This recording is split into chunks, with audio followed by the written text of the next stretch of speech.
हाँ, तो जैसा कि आप लोगों ने देखा, मैंने सुबह आप लोगों को जो क्लास दी थी उसमें मैंने न्यूमेरिकल कराए थे, 8 न्यूमेरिकल करा दिए थे। अब जो आगे के बच्चे हैं उनको भी सॉल्व करा देते हैं। फिर इससे आगे आने वाली वीडियो में दूसरे चैप्टर को डिस्कस करेंगे। तो 1 बाई 1 5 न्यूमेरिकल हैं, इनको सबको सॉल्व कर देंगे अभी। तो उससे पहले आप लोग वीडियो को लाइक कर दो और चैनल को सब्सक्राइब कर दो, ठीक है। चलो तो बिना देरी किए शुरू करते, नहीं तो वीडियो लंबा हो जाता है। तो क्वेश्चन पहला ही है, पहले इसको पढ़ लीजिए। क्वेश्चन में दिया है हमें किसी विद्युत चालक में, आप लोग विद्युत चालक जानते हो गए। चालक तो कुछ भी हो सकता है, बिजली का तार मान लो, ये कोई बिजली का तार है, ठीक है, कोई वायर है। विद्युत चालक में चालक कोई तार को ही कहते हैं, ठीक है। उसमें 3.75 इंटू 10⁻12 इलेक्ट्रॉन प्रति मिनट की दर से बह रहे हैं। यानी प्रति मिनट, यानी 1 मिनट में, यानी टी बराबर हमें दिया है, यहाँ लिख लीजिए। गिवन दैट हमें दिया है टी बराबर दिया है 1 मिनट। अब इतना तो आप लोग जानते हो, 1 मिनट में कितनी सेकंड होती है? 7। तो सेकंड में हमने इसको चेंज कर लिया, ठीक है। तो इस जो वायर है ए बी, इस वायर में 1 मिनट में कितने इलेक्ट्रॉन फ्लो कर रहे हैं? 3.75 इंटू 10⁻12 इलेक्ट्रॉन, ठीक है। और वो आगे कह रहा है उस चालक में बहने वाली विद्युत धारा की गणना कीजिए। विद्युत धारा को आप लोग जानते हो, यानी करंट। इस तार में यानी इतने तो इलेक्ट्रॉन बह रहे हैं, कितना दिए हैं हमें? n बराबर दिए हैं 3.75 इंटू 10⁻12 इलेक्ट्रॉन, ठीक है। इतने इलेक्ट्रॉन इस तार में बह रहे हैं कितने समय तक? t समय तक, यानी एक मिनट तक, ठीक है। अब वो कह रहा है इस तार में कितना करंट बह रहा है, यानी धारा कितनी है। धारा को दर्शाते हैं आई से, आई से ने पूछा है। तो आप लोग फॉर्मूला तो जानते ही होंगे। फॉर्मूला होता है आई बराबर Q/T। ये जब मैंने चैप्टर कराया था तब आप लोगों को बताया था। अगर आप लोगों ने नहीं देखा तो वीडियो प्लेलिस्ट में जाकर चैनल पर देख सकते हो, ठीक है। तो आई बराबर Q/T। तो Q बराबर क्या होता है? Q बराबर होता है Na। ये भी फॉर्मूला होता है। तो यहाँ पर Q तो हमें नहीं दिया है इसमें, तो Q की जगह तो हमें N ही रख सकते हैं क्योंकि हमें N दिया है, ठीक है। तो I बराबर Q की जगह पे हमें रख दिया Na/T। तो अब वैल्यू पुटअप कर लेते हैं। N बराबर कितना दिया है? हमें दिया है 3.75 इंटू 10⁻12 इंटू E की वैल्यू आपको पता है 1.6 इंटू 10⁻−19 अपॉन T कितना दिया? 60 सेकंड। अब इसको सॉल्व कर लो, आंसर आ जाएगा। सॉल्व अब आप लोग कर सकते हो वैसे इतना। अब मैं यहाँ करूंगा तो टाइम लगेगा, चलो कर ही दे दें। पहले 3.75 और 1.6 इसका इंटू कर लो। मार दी, लॉक खोलेंगे।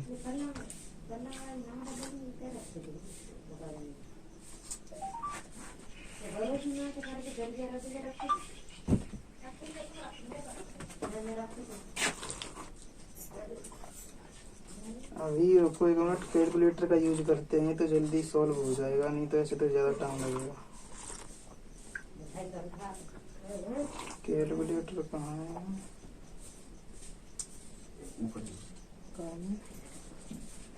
फंक्शन में नहीं है, ये तो काटो ना बीच में।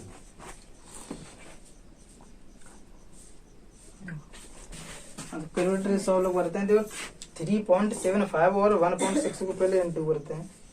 देखिए 3.75 इंटू 1.6, तो इसका जब हमने इंटू किया तो कितना आ गया? 6, ठीक है। इस मार्कर को यहाँ रख देते हैं, इसकी कोई जरूरत नहीं है अभी। देखिए जब इसका हमने इंटू किया तो यहाँ आ गया 6,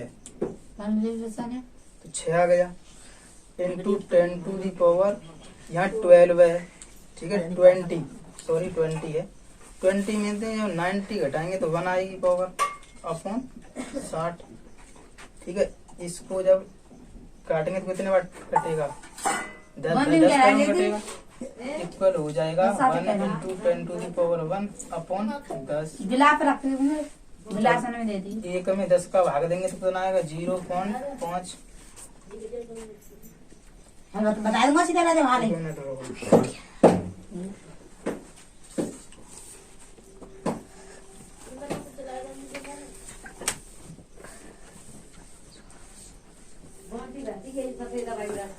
फिर वो ऐसे ही कर लेते हैं, 10 का भाग 1 में 2, 9 जाने का 0.10 इतने बार जाएगा। ठीक है, जब हम इसकी पावर घटा देंगे इस पे तो इसका क्या हो जाएगा, जब ये बड़ा है, जब हम इसको छोटा करेंगे तो इसको बड़ा करेंगे, कितना आ गया 1 एम्पियर। तो इसकी आई बराबर आ गया हमारा 1 एम्पियर। ये न्यूमेरिकल हो गया। ठीक है, पहला हो गया। अब आप लोग समझ चुके हो गए। अगर ये आप लोग खुद कर लिया करो क्योंकि यहाँ पे ज्यादा टाइम लग जाता है। मेरा करने का काम है आपको ये इसको सरल करना। ये सॉल्व तो आप लोग खुद कर सकते हो ना, ऐसे छोटी छोटी बातें ज्यादा टाइम लगता है। फिर अगर ऐसे सॉल्व करेंगे तो ठीक है। तब तक दूसरा क्वेश्चन आप लोग पढ़िए, तब तक हम इसको रख पाते हैं। दूसरे क्वेश्चन में दिया है हमें एक तार का प्रतिरोध। देखिए दूसरे में दिया है एक तार यानी प्रतिरोधक के सिरों का विभवांतर 1.5 वोल्ट है। इसमें धारा प्रवाहित होने पर 20 सेकंड में 15 जूल ऊर्जा उत्पन्न होती है। तार में प्रवाहित धारा की गणना कीजिए। इसमें भी आई पूछा है, लेकिन उसने दे दिया है हमें एक तार के सिरों का विभवांतर। विभवांतर आप लोग जानते हो, डेफिनेशन आपको पता होगा क्या होती है। विभवांतर की होती है कि किसी अनंत से क्या कराई थी, मैंने उस दिन कराई थी कि किसी धनावेश को अनंत से किसी विद्युत क्षेत्र में लाने तक किया गया कार्य को हम क्या कहते हैं, विभवांतर। तो V बराबर हमें क्या दिया है 1.5 वोल्ट धारा इसमें पूछी है, और T बराबर दे दिया हमें 20 सेकंड तक में 15 जूल। जो एनर्जी जो उसमें उत्पन्न हो रही है, ऊर्जा को किससे दर्शाते हैं, W से। ऊर्जा बराबर दिया हमें 15 जूल। ठीक है, उसमें धारा I बराबर पूछा है। तो आप लोगों को मेन चीज है फॉर्मूले आने चाहिए। फॉर्मूले नहीं आएंगे तो आप लोग न्यूमेरिकल सॉल्व नहीं कर सकते। अब यहाँ तो मैं आपको बता दे रहा हूँ क्योंकि यहाँ बताने का तो मेरा कार्य है। जब आप लोग एग्जाम दोगे वहाँ थोड़ी मैं बताने आऊंगा, वहाँ तो आप लोगों को खुद याद होने चाहिए फॉर्मूले। फॉर्मूला यहाँ लगेगा हमारा W बराबर VIT, ये फॉर्मूला होता है।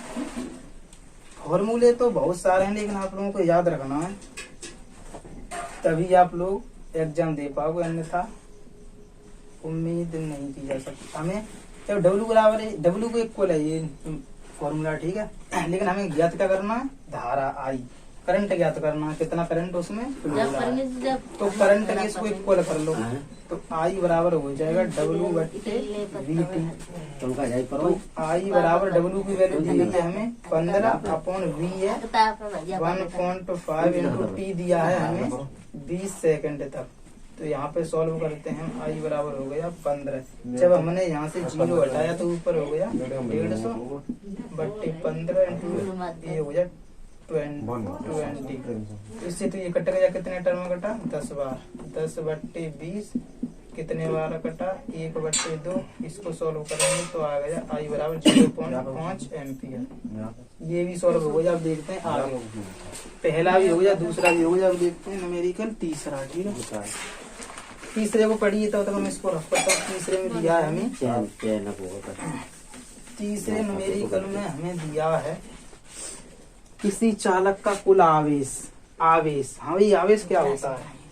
आवेश हम जब भी पढ़ाते हैं तो आप लोगों को एक एक टॉपिक करके क्लियर कराते हैं। आवेश क्या होता है कि किसी वस्तु का वह गुण जिसके कारण वह अत्यंत हल्की वस्तुओं को अपनी ओर आकर्षित करती है, यानी अट्रैक्ट करती है, उसको हम चार्ज कहते हैं। ठीक है, तो हमें चार्ज दिया है 8 इंटू 10⁻19 कूलम, जो कि ऋणात्मक है।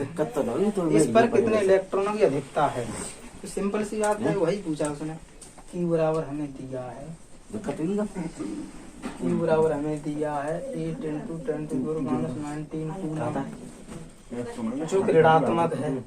है पागल है का इस पर कितने ये इलेक्ट्रॉनों सफर की में अधिकता अभी है? तो किसी चालक का कुल आवेश हमें पानी इतना पीने दिया जी? है जो कि ऋणात्मक है। इस पर हाँ, पाँच कितने मिनट, दो पीने इलेक्ट्रॉन के की बाद अधिकता पाँच मिनट। होगी? हाँ, सही जवाब दियो यानी n बराबर हमें पूछा है, तो Q बराबर होता है n, तो n बराबर होता है Q बट्टे E। मम्मी n बराबर Q हमें दिया है 8 × 10⁻⁹ 1.6 × 10⁻⁹ इससे तो ये कैंसिल हो गया। तो n बराबर नीचे से जब पॉइंट घटाते हैं तो ऊपर 0 लग जाता है, सॉरी 80 हो गए ऊपर अपॉन 16, 16 पंजे 80, n बराबर 5 इलेक्ट्रॉन। तो हमें ये आंसर आया। इसमें क्या आता है हमसे, किसी चालक का कुल आवेश इतना दिया है जो ऋणात्मक है, इस पर कितने इलेक्ट्रॉनों की अधिकता होगी, तो हम कह सकते हैं कि 5 इलेक्ट्रॉनों की उस पर अधिकता होगी। ठीक है, 5 इलेक्ट्रॉनों की अधिकता होगी। तो ये भी हो गया, तीसरा हो गया। अब देखते हैं चौथा। चौथे में भी कुछ नहीं है। चौथा देखिए, दो प्रतिरोधों के मान क्रमशः दिए हैं हमें। दो प्रतिरोधों के मान क्रमशः 6 ओम एवं 3 ओम है। इनके संयोजन से बनने वाले अधिकतम व न्यूनतम प्रतिरोध की गणना कीजिए। हमें पहले दिया है प्रतिरोधों को, यानी रेजिस्टेंस। प्रतिरोधों को इंग्लिश में कहते हैं रेजिस्टेंस। तो रेजिस्टेंस हमें पहला रेजिस्टेंस दिया है R1 दिया है 6 ओम, R से दर्शाते हैं, और R2 दिया है 3 ओम, और उसने कहा है इनके संयोजन से बनने वाले, यानी इनको जोड़कर जो बन रहा है अधिकतम व न्यूनतम, यानी ज्यादा प्रतिरोध और कम प्रतिरोध वह ज्ञात करना है। पहले ज्ञात करते हैं अधिकतम। अधिकतम पहले देखते हैं, मैक्सिमम अंग्रेजी में बोले तो मैक्सिमम। इंग्लिश जरूरी है, इंग्लिश में पढ़ो, ठीक है। मैक्सिमम, तो ये श्रेणी क्रम में जोड़ दो। हाँ भी श्रेणी क्रम, श्रेणी क्रम मैंने बताया है आप लोगों को। अगर नहीं भी पढ़ा है तो प्लेलिस्ट चैनल पर जाकर प्लेलिस्ट में वीडियो पड़ी हुई है, एक वीडियो पहले देख लीजिए, तब इसको देखिए, तब समझ में आएगा। ठीक है, तो वो उसका फॉर्मूला होता है R=R1। अब पहले आप लोग वो वीडियो नहीं पढ़ोगे, डायरेक्ट ये पढ़ने लगोगे तो आपको कुछ समझ में नहीं आएगा, क्योंकि पहले जो पढ़ाया है वो उसको आना चाहिए, तब ये आएगा। तो R बराबर R1 कितना 6 3, तो R हो गया 9 ओम। ठीक से लिख देता हूँ, 9 ओम। ये हो गया मैक्सिमम, ये अधिकतम हो गया। आप कहते हैं निम्नतम, यानी न्यूनतम। अब न्यूनतम, यहाँ न्यूनतम ज्ञात करना। न्यूनतम के लिए हमें ज्ञात करना समांतर क्रम में। ठीक है, समांतर क्रम का फॉर्मूला होता है इनवर्सली 1/R = 1/R1 + 1/R2। तो 1/R = 1/6, 1/3, 1/R LCM 6 आ गया। 1 + 2 बराबर 3/6 बराबर कितना आया 1/2, यानी कि 0.5 ओम। यानी कि हम कह सकते हैं मैक्सिमम जो आया है, यानी अधिकतम वो आया है कितना आया 9 ओम, और कम आया है वो आया 0.5 ओम। तो यही आंसर हमसे पूछा था। मैक्सिमम में ये पूछा था, कम से कम में ये पूछा था, तो दोनों कर दिए। मैं ये भी हो गया चौथा। ठीक है, अब देखते हैं पांचवा। पांचवा वो लगाने वाला नहीं है, वो डायरेक्ट हो जाएगा ऐसे ही, वो सॉल्व करने वाला क्वेश्चन नहीं है, उसको तो ऐसे ही कर देंगे धीरे धीरे।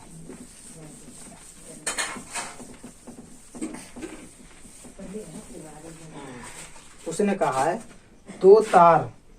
दो बिजली के तार है, मान लो तार का मतलब यही है बिजली का तार। दो बिजली के तार हैं जिनके प्रतिरोध 4 ओम तथा 3 ओम है, यानी कि 2 तार हैं ये बिजली के। एक तार ये है, ये तार है, ये बी तार है। ठीक है, इसका नाम दे दिया हमने।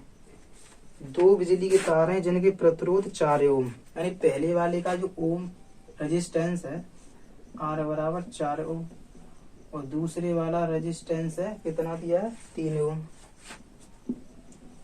और उसने कहा है श्रेणी क्रम में एक बैटरी से जुड़े हैं। अब ये श्रेणी क्रम में जुड़े हैं किससे, एक बैटरी से वीडियो में जा रही थी कटोरा एक बैटरी से जोड़े हैं, ठीक है। नहीं वो काट दो। एक बैटरी है, तो पीतू के एक्स्ट्रा में रख सकते हैं।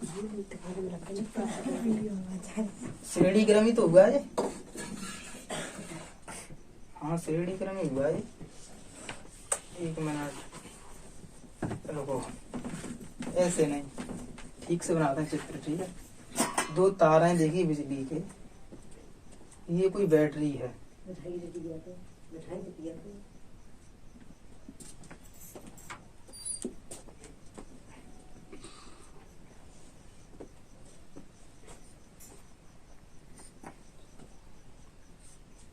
वैसे होते तो ये प्रतिरोध है, लेकिन मैं इसको तार मान के चलिए, ठीक है। तो इसे मान लीजिए इसका दिया है 4 ओम, इसका दिया है 3 ओम, तो ये बैटरी से जुड़े हैं, श्रेणी क्रम में है, ठीक है। श्रेणी क्रम में है ये, तो एक तार ये है, एक तार ये है।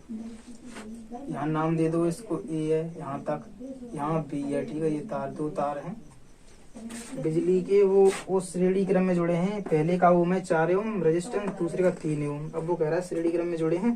पहले तार में 2 एम्पियर की धारा बह रही है। जो पहला तार है उसमें करंट कितना फ्लो हो रहा है, 2 एम्पियर, ठीक है। अब दूसरे में पूछा है उसने कि दूसरे में कितना होगा, ये तो पूछा है उसने। पहले में 2 एम्पियर की धारा बह रही है, दूसरे में धारा का मान ज्ञात कीजिए।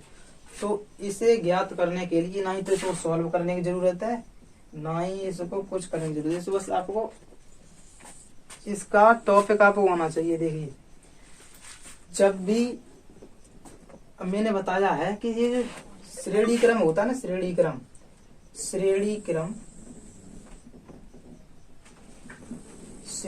क्रम में धारा समान होती है, लेकिन जो V होता है वो असमान होता है। और जो समांतर क्रम होता है ना, समांतर क्रम में धारा असमान होती है और विभव जो होता है वो समान होता है। तो आप लोग ध्यान दीजिए, जब ये श्रेणी क्रम है तो श्रेणी क्रम में धारा समान होती है, तो धारा चाहे पहले प्रतिरोध में, मान लो पहले तार में 2 एम्पियर की धारा है, तो मैंने बताया कि श्रेणी क्रम में धारा समान होती है, तो यहाँ 2 एम्पियर है। तो जब समान होती है श्रेणी क्रम में, तो 2 एम्पियर यहाँ होगी, क्योंकि श्रेणी क्रम में है। तो हम डायरेक्ट कह सकते हैं ना, I बराबर 2 एम्पियर। पहले में 2 एम्पियर है तो इसमें भी 2 एम्पियर होगी, क्योंकि श्रेणी क्रम में धारा समान होती है। अगर ये समांतर क्रम नहीं, श्रेणी क्रम नहीं, समांतर क्रम होता तो यहाँ 2 नहीं होती, तो कुछ और होती, वो हम ज्ञात करते फिर। लेकिन अभी तो यहाँ 2, तो हम इसको डायरेक्ट आंसर लिख सकते हैं। ऐसे लिखना है आपको, आंसर डायरेक्ट ऐसे लिखना है, आंसर डालना ना, ऐसे लिख देना कि श्रेणी क्रम में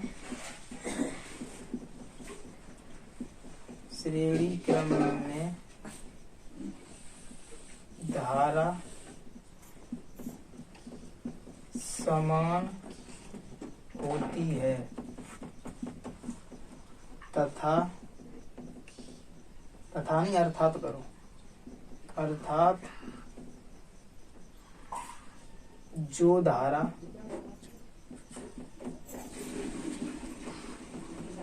पहले तार में है वही दूसरे तार में होगी।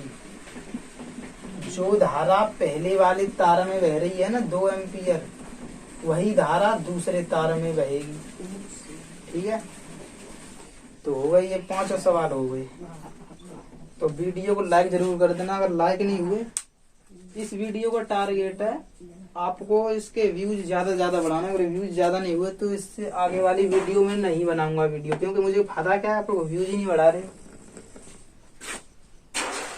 जब मुझको मोटिवेट नहीं मिलेगा तो मैं वीडियो ही क्यों बनाऊंगा, मुझे में फालतू एनर्जी थोड़ी है भाई। लाइक तो कर दिया करो वीडियो, लाइक जाने में क्या है, अंगूठा दबाने में, अंगूठे में चोट थोड़ी लग गई है, चोट लग गई हो तो किसी और से लाइक करवा लिया कर। तो ये मेरी गलती हो गई, अब आगे आने वाली वीडियो को आगे डिस्कस करेंगे, ठीक है। Thank you.